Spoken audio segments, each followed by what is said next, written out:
Let me know if you're getting anything. There we go. Ow! I see something. Right. I think we're rocking. I think we're rocking. There we go. All right, ladies and gentlemen. Let's see. Check the volume. Use my phone. All right, what you got? Okay, I hear it on mine. You hear it on yours? Okay. Yep. Let me try it again.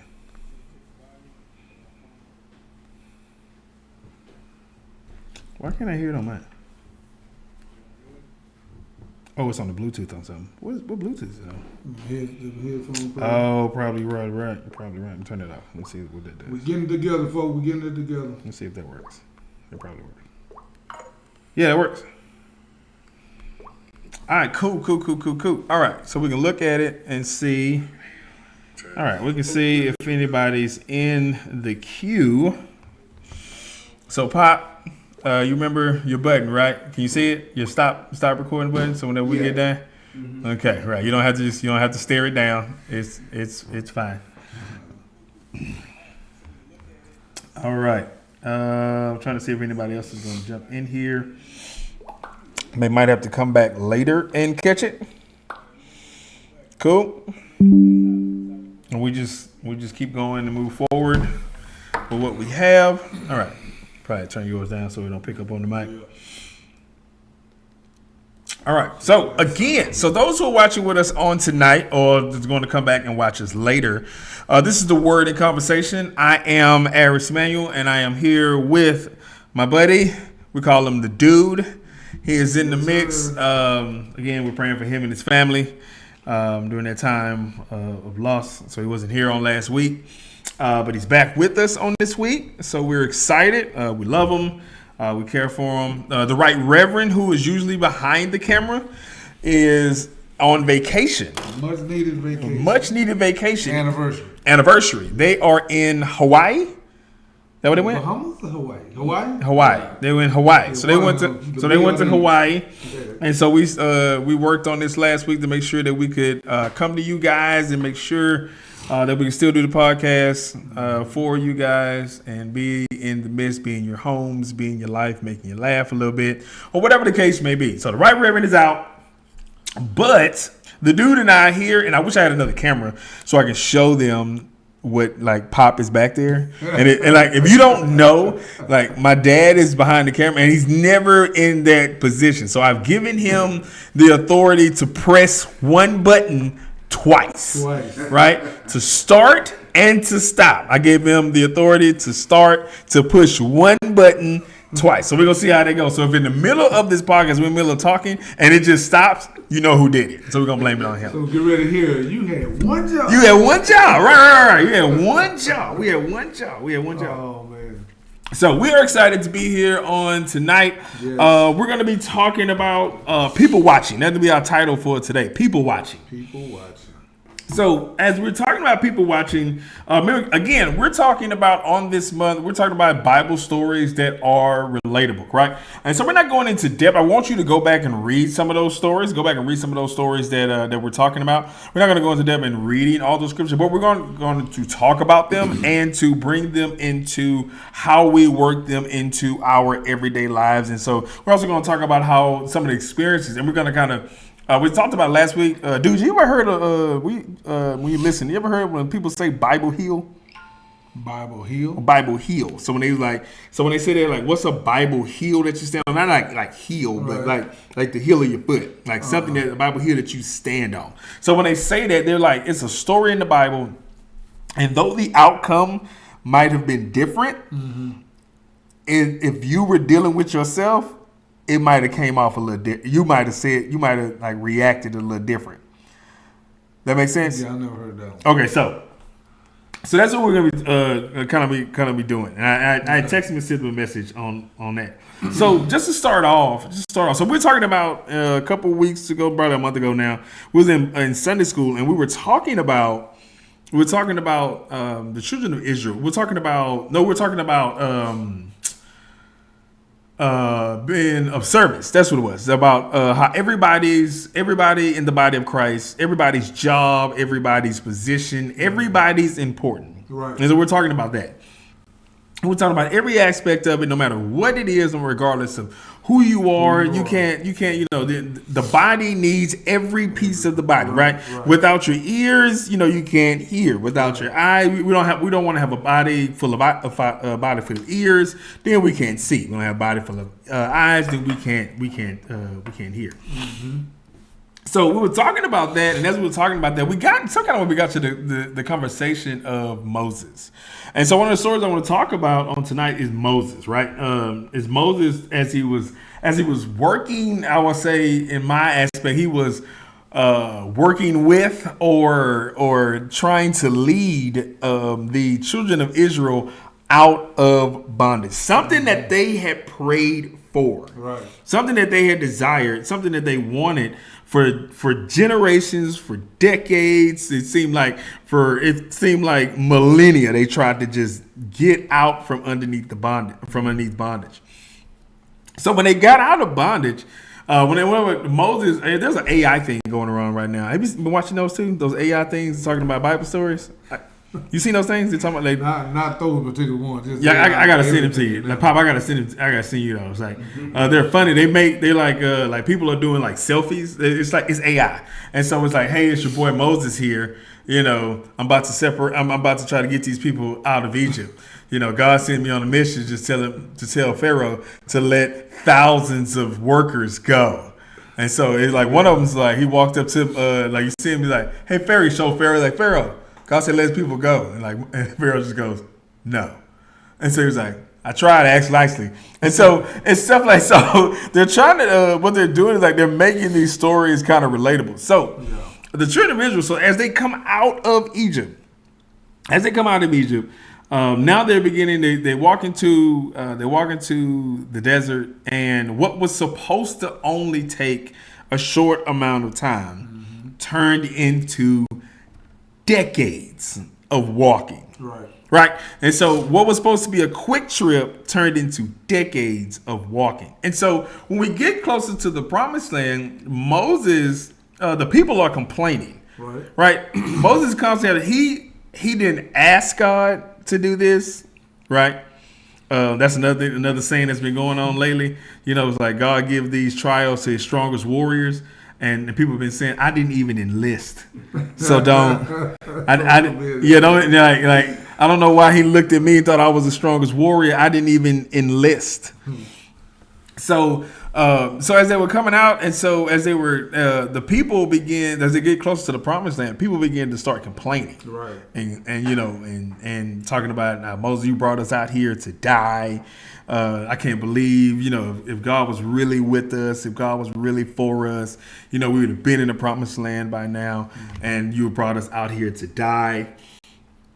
And I love how as they were saying all this, and so let's say real quick, just in Numbers 20. It reads, it said, the Lord told Moses saying, take the staff and assemble the congregation, you and Aaron your brother, and tell the rock before their eyes to yield its water.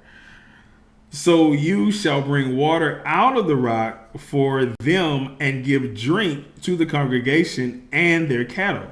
And Moses took the staff from before the Lord as he commanded him. So he told them, the people started complaining, like, we need some water, we're thirsty, blah, blah, blah. And so the Lord told Moses, like, hey, it's time. Hey, go before, bring the people together, and speak to the rock, and water will come out. Right. And as the water will come out, then the people and the cattle will drink. But I laugh because you're going on the verses, and then Moses and Aaron gathered the assembly together before the rock. He did all that, and then he said to them, "Hear now, you rebels." So I love that. So when I was reading, like, this is gonna be the foundational story as we talk about it, right? This will be the foundational story. Because God gave him a command and said, "This is what I want you to do." Mm-hmm. And so by Moses' response, so he obeyed God and he grabbed the staff. But Moses is already fed up with these people. He's done. He's fed up. He's fed up. So he doesn't just go, he doesn't gather them together. Because only God, when you go back and look at that, God only told him, hey, gather the people together and then speak to the rock. Right. He didn't say speak to the people. He said, gather the people, speak to what? Speak to the rock. Speak to the rock. So as he gathers the people, and as they come around him and Aaron gathers, his first response wasn't to the rock, it was to the people. You rebels. And I laugh at that because it's like you people are getting on my last nerve. Yes. You are driving me insane. And so he tells them, he said, hear now, you rebels. Shall we bring water for you out of this rock? God had asked him all these questions, all the type of stuff. He said, and Moses lifted his hand and he struck the rock with his staff twice, and water came out abundantly. So God is faithful, and God was going to give water to the people regardless. Right. So God is faithful. But one of those Bible heals, people always be saying, if I'm Moses, I'm probably striking the rock also. And so it's that pure level of irritation because, like I said, we're people watching on today. So people, I think my pop said it years ago and it stuck with me. He said the biggest challenge we have is not, we'll look around, our biggest issue is not necessarily the items of sin, like those things that we consider sinful out there. It's people. It's people. People are our problem. People are our problem. Yes. And so we're dealing with people each and every day. And so people are our issue. What irritates you more in your day? People. The choices that they make, they're the ones. I was just telling somebody the other day, that dude, while I was driving, I don't know, and like it's so annoying. And so you're a truck driver. Mm-hmm. So you can tell me, I want you to give me your experience and you tell me about this. And tell me the level, you tell me what level of this that drives you absolutely nuts. So I'm just in the car. Mm-hmm. I'm driving to work the other day, and somebody else can relate to this. I'm driving to work the other day, and as I'm driving, there's a car on my bumper. I'm like, I don't know why they're on my bumper, because I'm moving pretty good. Yeah. And so they go around me and then immediately get in front of me because they have to make an immediate left turn.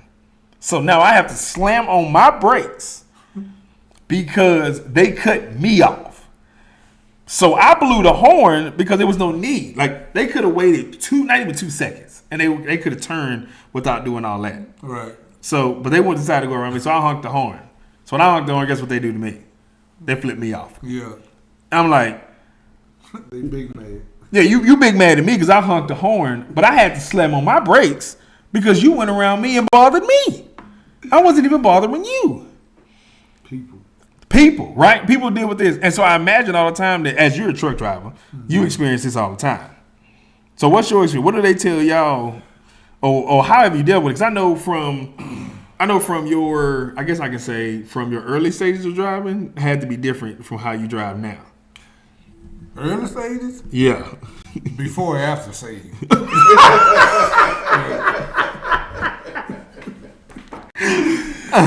Before stages? Yeah. There was a time, I still remember where it was, on 43rd and TC Justice.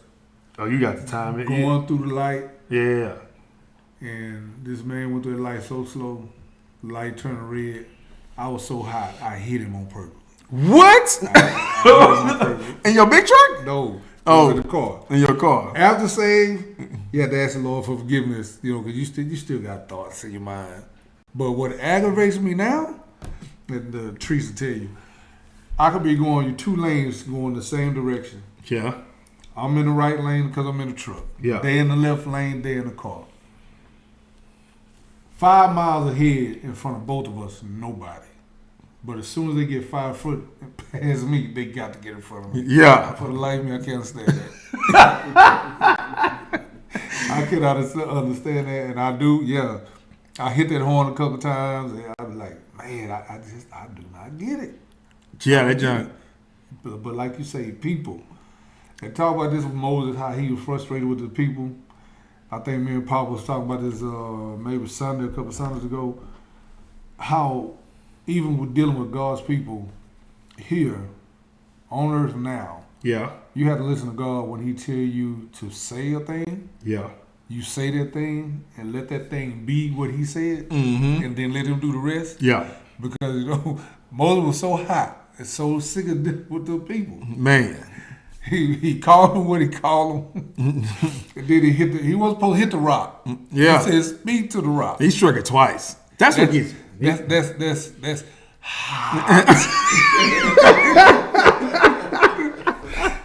boy was hot. That is warm. That is warm. Because you hit it twice. Yeah. Like, you hit it twice. And so he ended up getting even Aaron. You don't say Aaron hit the rock. No. He hit the rock. Yeah. But he right there in the midst of it, he ended up getting so boy, I tell you. I tell you. I'm saying people will do that to you. People will drive you nuts. And what we're not saying is that we want you to go off on people, Right? Because, like I said, you want to obey. You want to obey the word of God. You want to show that love. You want to. It's a sign on that storage place that says, "Open up your arms and release God's love." So we want to have that mentality and release God's love unto people. But every now and again, they be on the verge of catching this wrath also. Right, and it's not just driving. It's certain. We deal with people all over the place and different types of people, time and time again. Right. So one thing, another thing that we deal with, but what I'm looking at is that even though the children of Israel will continue to like complain and gripe and all that type of stuff, God continue to show His love to His people, like no matter what they were doing, no matter what they were saying. But then. When people say they stand with Moses because they was like, you did all that trouble, you did all that, you did. So the people, so this is another thing. So this how you know you got to have a relationship with God. You got to keep your peace. You got to surround yourself with people who are going to keep you calm. Right. Can you imagine? As my pop is looking at me right now. So can you imagine that God chose you to release people from out of bondage, right? So you go and you deal with you deal with the circumstances of you got to bring these people out of bondage. So you get them out of bondage. So when they come out of bondage, they can immediately start losing their mind, right? Start complaining, all the type of stuff. Not only do they continue to lose their mind, Moses continues to go to God through every challenge, right? So he parts the Red Sea. Right, through the will of God. So then people are crying and complaining. They just got through walking through a miracle, right? They walked through a miracle, and I'm getting somewhere. I promise I'm getting somewhere. So they walked through a miracle, and as they walk through the miracle, now they're complaining even more, right? Because in the desert it's cold at night. So they're cold at night. So what does God do? God provide a pillar of fire at night, so they can see and it keeps them warm. And so during the day they're in the desert, so it's hot. So what do? A cloud by day, keep them all nice and comfortable. So as they continue to move, they haven't made it to their destination yet. Because they haven't made it to their destination yet, Moses goes and talks to God. This is where we get our 10 Commandments. He goes to talk to God. While he talking to God, these people make a golden image. We done all this complaining. We walked through a miracle. God continues to provide. Manna falls from heaven, right? Manna falls from heaven. Food comes out of nowhere. He moves from them and he goes away from them for a little bit, and immediately they go and start worshiping. They start worshiping a golden image, right? So I'm getting there. So as they worshiping the golden image, they go through all these issues, all this crying, all this complaining, all this type of stuff. Moses strikes a rock 2 times, and God say, "You're not gonna enter into the promised land." Man. And that's where everybody's like, "Ain't no way." Yeah, I strike a rock 2 times. These people done all this. I strike a rock 2 times. And so that's what people are saying on the Bible here. But I said all those other things because now I want to move into family. Yeah. Now we're gonna move into family. If before I even go into anything, I said we're gonna move into dealing with family. If you're dealing with family, you can just throw an amen in the chat. Just family can be family. So I started thinking about. So you think about all those things that God was doing. Dude, have you ever experienced that? Whenever you just, no matter what you did, at the end of the day, no matter how much you give, no matter how much you do, that just still it's not enough for somebody. Right. I mean, it's yes, yes, and it's so crazy because when you're dealing with that, that's why it's first of all it's important to have a relationship with God. Okay. Got to. And when you're dealing with that, and because especially when it's family, when you're dealing with family, you don't want to just shut nobody off. Right. Because think about it, when God tell you to do a certain thing, if you shut them off, it's going to be that much harder for you to go and do what God told you to do. Right. At the same time, you pray, and God is never going to put you in the wrong, put you in a bad spot as far as telling you the wrong thing.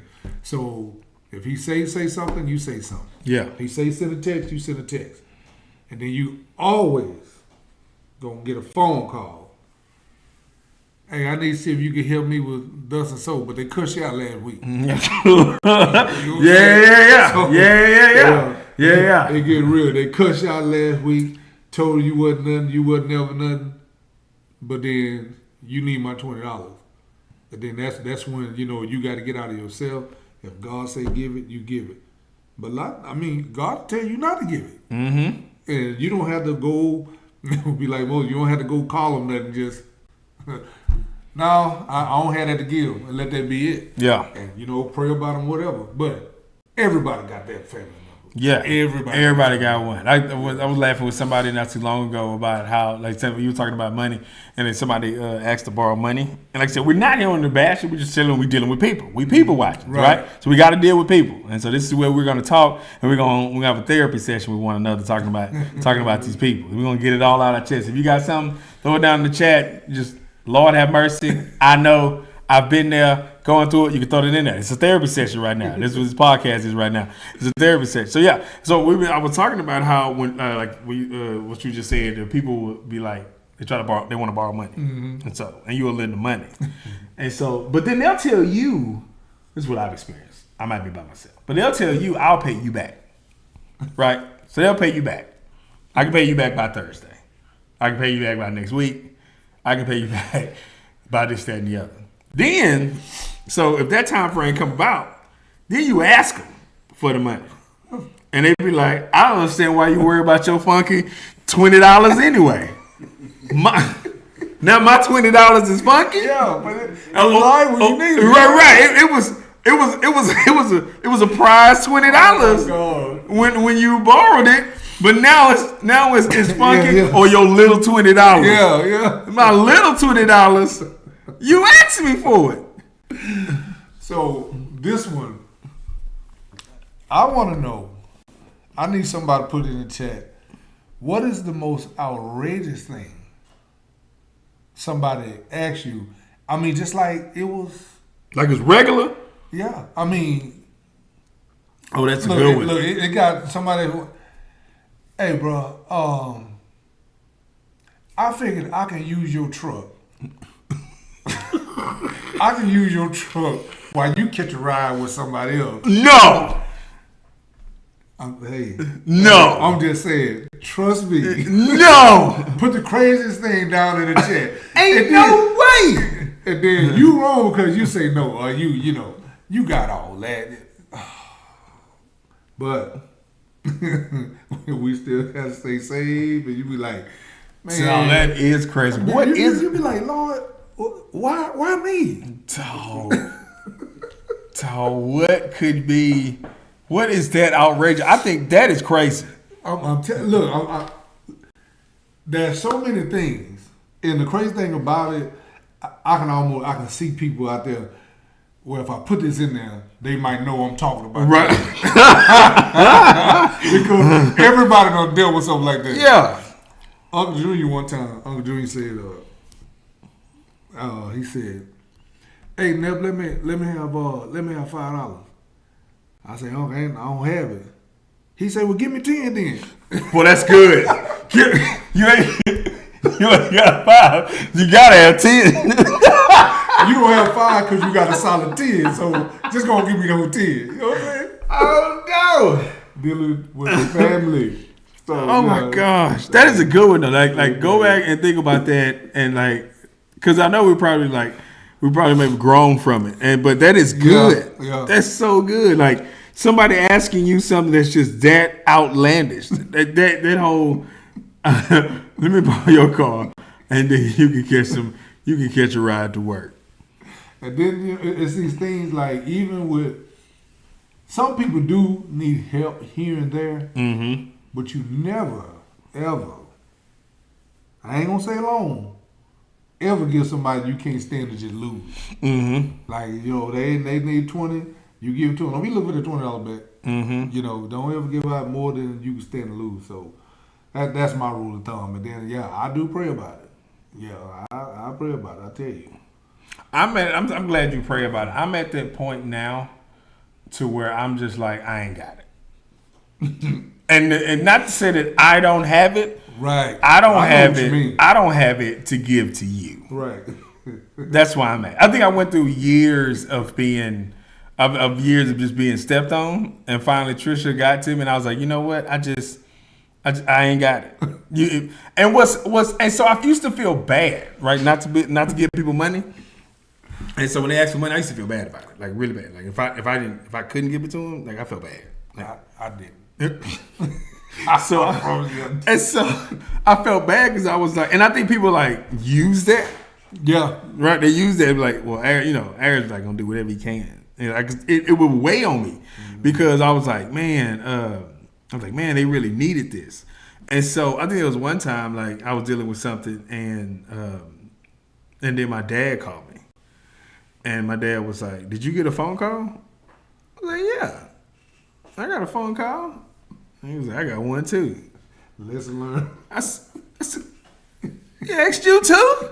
She's like, yeah, they asked me too. Like, man, I'm not worried about that no more. Yeah. I'm not gonna be bothered with that anymore. Yeah. I'm not really fool with that. But yeah, so it weighed on. But yeah, so family is that. Family can be that way too. As we're dealing with people, family is going to be a part of that thing. Also, I asked a question. I sent you a question that was like, if your family had a warning label, what would it say? And so I thought about that. I probably So I got two sides. I got two families, right? Okay, so I got three. I'm married to one now, so I got three. So when it comes to the manual, it's going to be, we love big. So the warning labels will be, we love big, but we don't care how we talk to you. And so I laugh at that because I chuckle at that because family, sometimes you need to see that because you have a misunderstanding of how people are. And so with the manuals, like my aunt married, passed away years ago, but she cared so hard, right? Mm-hmm. This is the craziest thing I ever heard somebody tell me. I had just graduated high school, and my cousin was still in high school. She had just got into high school, and my Aunt Mary stayed next door, and she was off at work, and she wanted somebody to take Ruby like some lunch. She forgot her lunch at home. That's my cousin, and so she called, and I wasn't in the mood. I had class. I already had class. I had work and all type of stuff, and she was calling at like 6 in the morning. So I didn't want to talk to her. I was like, if somebody's calling me this early in the morning, somebody wants something. And I'm not in the mood to give what they want. And so this is a label. It's just a real quick story. And so she called and she kept, I didn't answer. She called again. I didn't answer. She called, I didn't answer. This woman just kept calling. She kept calling. Because she saw my car outside, so she knew I was at work. Before she said I was at home. So she kept calling. So finally I rolled over. I was just wondering, gonna stop calling. I was like, hello? And she was like, I asked why I didn't answer the phone. I was like, because I'm asleep. And she said, boy, you sleep when you're dead. I need you to do this. I said, Lord have mercy. I said, what did you just say? She said, boy, you sleep when you're dead. I need you to go do something for me. And so, but as hard as she was, she loved that much harder, right? Yeah. So as hard as she used to talk, she loved that much harder. Mm-hmm. So for the Spurlock family, I would call like the warning label would be like, get ready. We're small, but we're mighty. Mm. And so if you meet the characters inside of the Spurlock side of the family, we have full-fledged characters. I always say that in the Spurlock family, I've seen that God created special characters that He'll never recreate. I've seen individuals on that side of the family who are just different, and they're individuals. There's nobody like them.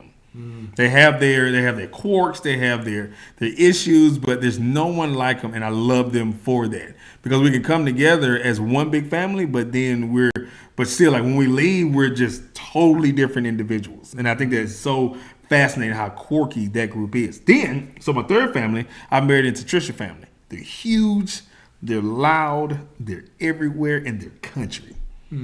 And my honey is, and that's what it is. I don't understand how a family can live in the city and been in the city all their lives and be as country as they are. I don't understand how that happens, but they are. So those are the warning labels that I would have for my three families. I didn't know if you had any, but I thought about that and I chuckled at that.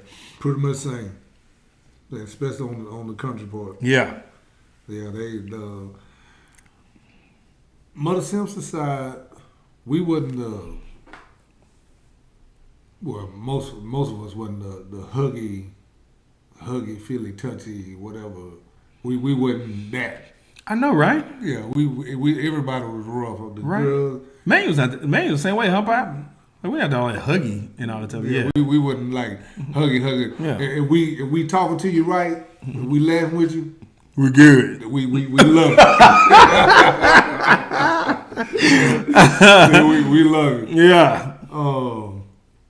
Tree side, a lot of lovey-dovey over there. Yeah. Especially when we go up there, Oak Grove, go down. Yeah, nothing but love. But that it's affection. Everybody you got to touch, you got to hug. I know. Yeah. Yeah, that's Spurlock side also. They're the same way. They're like a totally different. Yeah, they're the same way. Chauncey fusses at me me and Jerome all the time. And like, if we have a group chat, and if we don't, I guess, send a message out in 3 days, just real quick, she's like, so nobody loves me. Like, that's not a thing. Like, I understand how just not talking for a few days is now we don't love you. And see, y'all have that. We don't have that. Every now and then, hey, cuz, what's up? Just holler at you. Oh, man, it's all good. Cause we go by a month, we repeat the process. And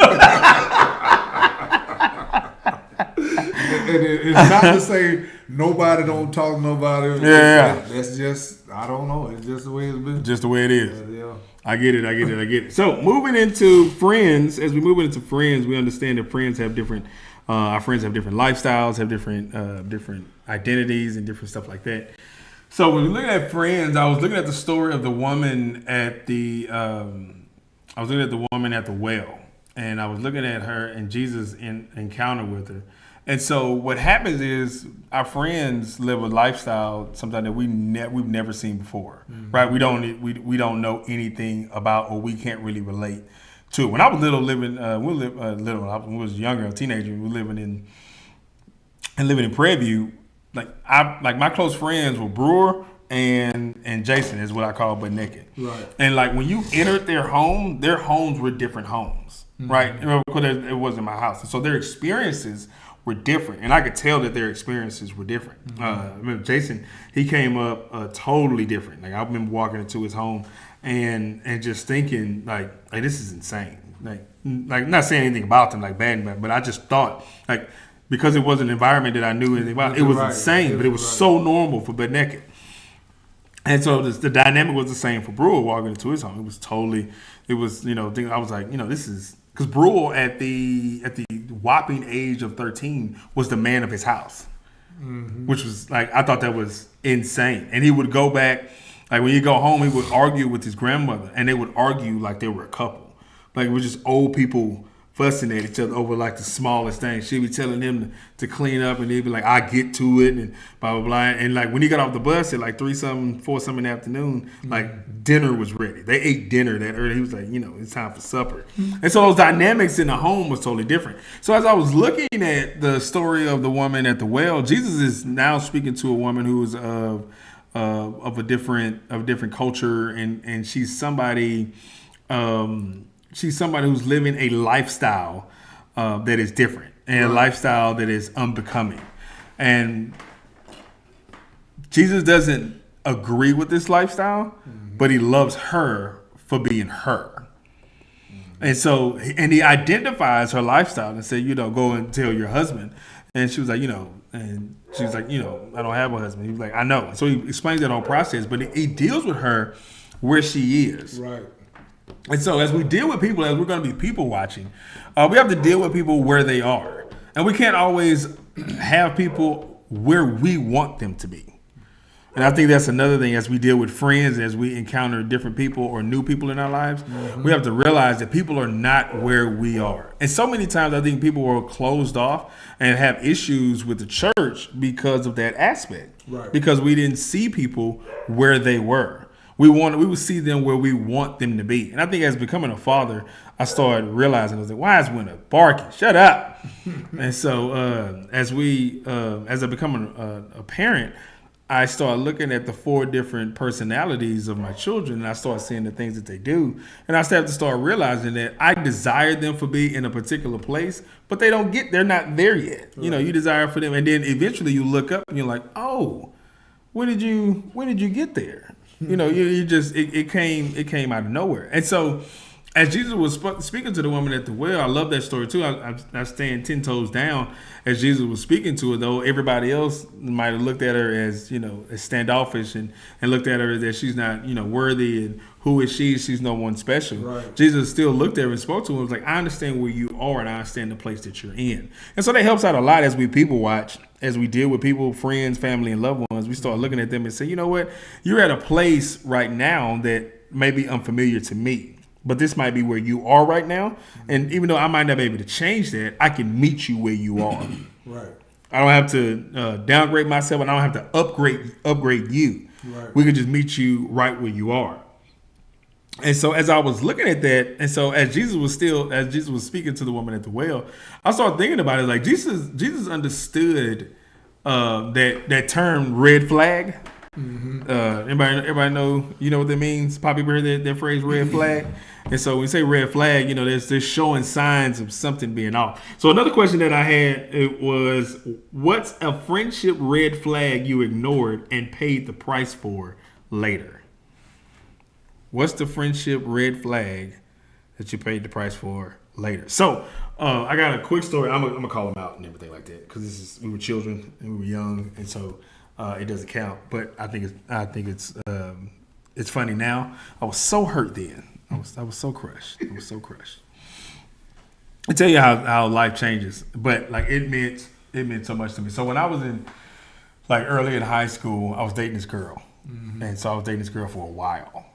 But as we continued to grow up, we just grew apart, and that was all it was. I started growing up and we just grew apart. But every time that I went somewhere or was doing something with the fellas, my boys would be with me. Mm-hmm. My boys was with me, and so I had a friend who would check out the girl that I was talking to, and I ignored that factor, that he was looking at her, mm-hmm. and so when we broke up, which is nothing I could do about it, but so we broke up, and then immediately he started dating her. He got with her, and dude, I was so crushed. I was so crushed. Trisha laughed at me now when I talk about my old young relationship. She's like, Harris, why were you so invested? I don't know why I was so invested. I had a big heart. I don't know, blame me. But yeah, so I learned from that, if you're gonna be in a relationship, you need to be in a relationship, and you need to make that relationship yours. Even if it doesn't work, that relationship needs to be yours. Mm-hmm. It's all yours. And so Trisha also showed me that she's when it comes to me and them kids, mm-hmm. No one else can touch it. Don't mess with it. Don't bother it. Don't do anything else in that nature, right? Leave it be. So I thought I might ask you that question real quick, just if there was any red flags, in your past, you seen anybody, somebody start showing. Because as friends, we'll overlook some stuff. Because I got other red flags. I got friends who, I start seeing them early that they had no ambition and they had no desire to do more. But yet I still I overlooked it. I had friends that started getting into smoking marijuana and doing all these other things, even though that was never my thing. And you kind of overlook it. I even tried to overlook dating a chick who smoked once. I gave up on that. I gave up on that ambition quick. I tried. I gave up on that so fast. I was like, it wasn't enough. Like, pretty wasn't enough. I gave up on that so fast. I was like, it's not my thing. Mine, for some reason, has always been. I guess I've always had this thing about if you with me, or if I'm with you through thick and thin, no matter what, right? Mm-hmm. So as far as helping somebody, I'm doing all that I can as far as helping somebody, right? Mm-hmm. So when we was out there in the street, we was out there selling the dope, we was out there robbing and stealing. If you didn't have any money, and it was 4 of us when we did this, you was paid too. Right. It wasn't because you didn't do anything. Mm-hmm. And that's pretty much the same way I operate now. If you don't have, but we got or I have, mm-hmm. you have. Right. But if the table is turned, yeah, and I know you have, and you see somebody else mm-hmm. struggling, and mm-hmm. you don't want to help, mm-hmm. then yeah, that right there, that starts showing something. Big red flag. Yeah. So yeah. No, that's good. That's good. So yeah, so that's dealing with friends. Last but not least, as we finish off tonight, I will talk about real quick y'all coworkers. I know you laugh. I thought about you when I came up with this, and I was dealing with coworkers because we started thinking about because as we people watch, we got to deal with coworkers also, right? Yeah. And so I come home and I complain and laugh about coworkers. We hang out with Dude, and Dude be talking about it, and his coworkers. Dude talk to his buddies and coworkers every day. Every day, all day. Every day, and he talked to them all day long. And so the question that I asked was, if your coworkers were characters in a sitcom, what would the show be called? Did you ever think about that? Because I thought about saying you was on the phone with them. I was wondering if y'all talked about this. So I called one of them nuts on the way here. I say, Reggie, if we was on a sitcom, what would our characters be? What would name? He come up with the name of a sitcom. Mm-hmm. He say the sitcom would be called Three and the Possible, like the gang Spade. Because you got me, you got Reggie, and you have Skin, and you have Willie. Yeah. Well, when we get on the phone, everybody, is getting churchy, doing mm-hmm. this, and we're always singing songs, right? Whether it's church song, love song, we always sing songs. And you got one person start, somebody else come in, and then somebody else come in. Mm-hmm. And then you always got Willie be like, I'm not part of y'all group. And so Reggie come up with a deal, Skin come up, we call the Debonair Dog first, because Willie rides a bike, Skin has a bike. Uh-huh. Me and Reggie talk about getting bikes. Okay. So what's our name gonna be? The Debonair Dog. The Debonair Dog. Willie say, I'm not part of y'all group. When we all together, it's 4 of us. We can talk about doing something as a group. Willie is that one. It's 3 and a possible. 3 and a possible. That's crazy. That's good. That's good. I like that. Like mine. So we have. I always laugh at them all the time. Where we was we had an Italian guy, white guy, half Korean, half Hispanic, and a black guy in the office. Y'all got a nice mixture. Yeah, we had a nice mixture now. And so I was calling us toxic professionals because as we're in the office, it's so many times to where everybody has their complaints about working, all that type of stuff. Mm-hmm. And so I find it hilarious because I call us toxic professionals because in the office, we can be really professional and taking care of our business. But it's something in the atmosphere that just says we have been professional entirely too long. we have been taking care of our business entirely too long. Everybody is moving efficiently and no one's upset. And we had a coworker named Vinny, the Italian. And so because he's Italian, he talks with his body. And so he's always talking with his body. And when he talks, he's always aggressive. But when he gets irritated, he can't sit down. So when something irritates him, he can't sit down. So we'll be sitting there, and what drives him crazy, our supervisor gets on his last nerve. And it drives him crazy. And like, we all be looking at him like, we don't understand why he gets on your nerves that much. He doesn't get on our nerves that much. Why does he get on your nerves? But it drives him nuts. So he'll be sitting there, and we can see him like just calm, and he'll be doing some work, and like literally like the whole room looks at each other like, it's time to get him going. And so out of nowhere, we'll just make up a scenario to where our supervisor has to be involved with something. And he's out of his chair. He's walking around the room. He's so mad. For an hour, he can't come down. He's telling old stories about when the supervisor irritated him. And I laughed so hard. It got so bad.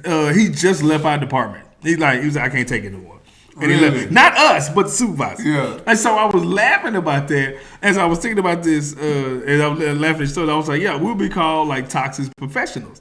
Because he was like, at the end of it, after he's huffing and puffing and sweating, he was like, y'all make me sick. I know what y'all did. Y'all make me sick. But he ended up leaving the department because, he couldn't stand our supervisor. But as you look at that, we're going to be dealing with people, as we're people watching. We're going to be dealing with coworkers. We're going to be dealing with friends. And we're going to be dealing with family.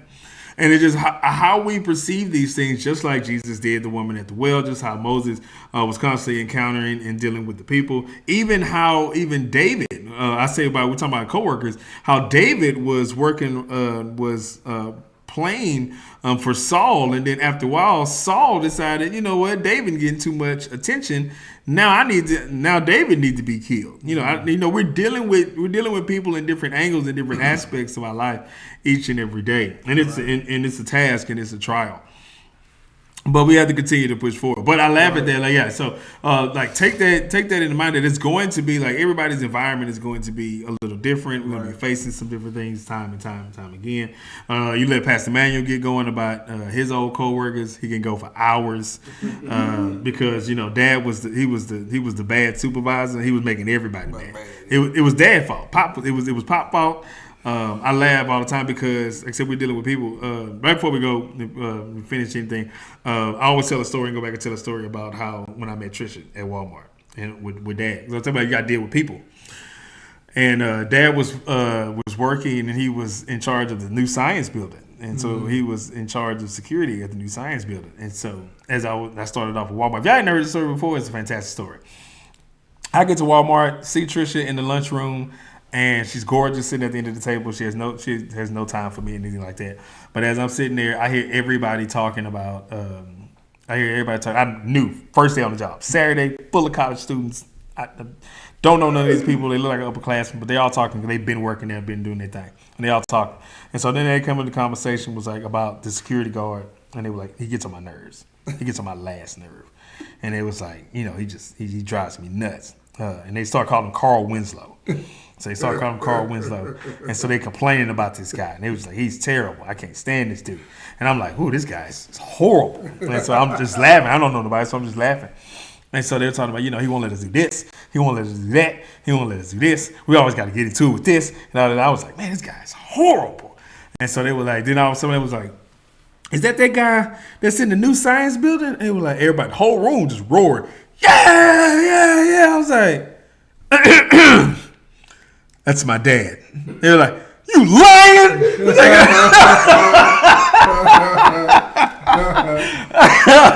and so then they started like, man, what is he like? He's terrible. He's horrible. Like, no, he's fine. He's a really good dad. They were like, he can't be. He won't let us do this. Can you do it? I was like, I can do stuff. They were like, ain't no way. So they losing their marbles, right, on their mind. But you're dealing with people and you don't know their backstory. You don't know all the things. And when it comes to friends and when it comes to family, when it comes to coworkers and all that type of stuff, you're going to come across those encounters to where we're dealing with things that we are unforeseen, the things that we don't know. And as I said, we're people watching. And just like Jesus did, and just like Moses continued to press forward, and just like David continued to move forward, even though they were faced with challenges in different circumstances, they continued to look at people as who they are, and look in the places of where they were. Like I said, we still laugh about the Bible Hill and stand on because like I said, it's David as he's dealing with Saul. as David, as he's been conquering a giant, you think David would turn around and be like, Saul, I've been dealing with giants. You just another man. I can kill you. But it continues. He understood. He saw the place that Saul was in. He saw that place, and continued to move forward. And so, with that, it's the same way with all that we do. We're going to see those things. We want to see those examples and see those times. But we got to continue to move forward as people watching, because that's going to be the thing. We're going if we get over our addiction, we get over our depression, we get over our anxiety, we get over all those things. Guess what? People are still going to be around. And these are going to be individuals that are still dealing with anxiety, still dealing with depression, still dealing with different addictions and stuff and things of that nature. So, but yeah, I like it. I love it. That was fun. I'm glad to have you back. Yes, glad to be back. Yeah, I'm glad to have you back. I hope y'all got something out of this. I hope you got it. Like I said, it was a therapy session on tonight. Like I said, this is the Word and Conversation podcast where we just come together, we talk, we mix in the Word of God, we mix in a little reality, allow you to kind of have something different on our Tuesday nights where you can kind of sit back, kind of laugh and enjoy yourself. Listen to us kind of ramble about a few things and complain about a few things, but yeah, we try to grow with you and try to grow together. Right. But that's all I got. Anything else, dude? You got anything else wrong? When you rise in the morning, before you do anything, start a conversation with God. There you go. Start a conversation with Him. I like that. As we say on the Word of Conversation when we get up out of here, may the Lord watch. Pop, get ready to push the stop button. May the Lord watch between me and thee. While we're absent,